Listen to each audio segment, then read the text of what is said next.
हाय दोस्तों। जो कहानी हम आज सुनने जा रहे हैं वह देवी दुर्गा की है। आइए सुने। बहुत समय पहले देवताओं और राक्षसों के युग में महिषासुर नाम का एक शक्तिशाली राक्षस राजा था।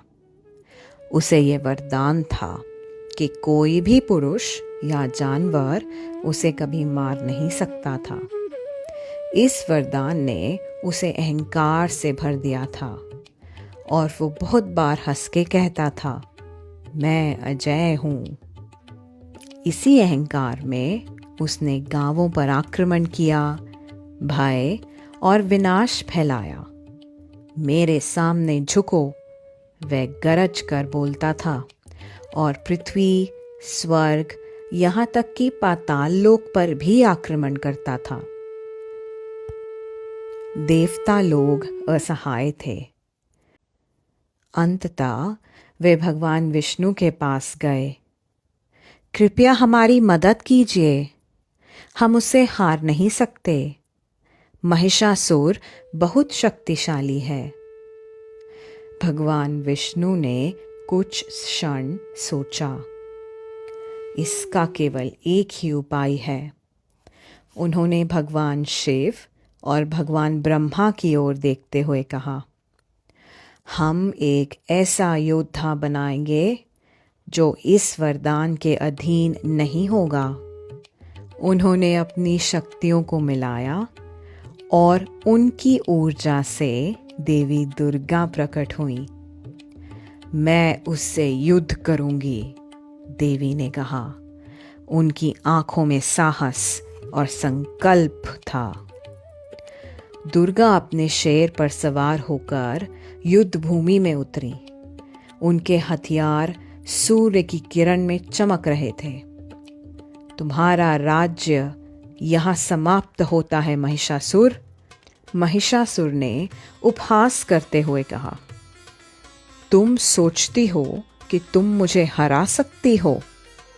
ना कोई पुरुष और ना ही कोई जानवर मुझे मार सकता है।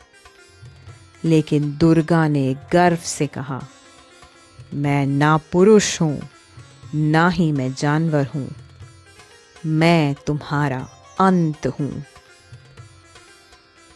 9 दिनों तक उनका युद्ध चला। महिषासुर बार बार रूप बदलता था। पहले शेर, फिर हाथी, फिर एक भयंकर बाघ। क्या यही तुम्हारा सर्वश्रेष्ठ है? दुर्गा ने उसका मजाक उड़ाते हुए उसके हर हमले को नाकाम कर दिया। अंततः उसने एक विशाल भैंसे का रूप धारण किया और अपनी पूरी ताकत से दुर्गा की ओर झपटा। दुर्गा ने अपना त्रिशूल उठाया। यहीं पर यह समाप्त होता है, उन्होंने चिल्लाते हुए कहा और एक ही प्रबल वार में उसे गिरा दिया। महिषासुर ने अंतिम बार गर्जना की और अंततः पराजित होकर गिर पड़ा। देवताओं ने उत्सव मनाया। दुर्गा ने हमें बचा लिया, उन्होंने खुशी से कहा। उस दिन से माँ दुर्गा को एक निडर रक्षक के रूप में पूजा जाता है और हर साल लोग दुर्गा पूजा के माध्यम से उनकी विजय का जश्न मनाते हैं। अगर कहानी सुनने में मज़ा आया हो तो लाइक, शेयर और सब्सक्राइब करना ना भूलें। बाय।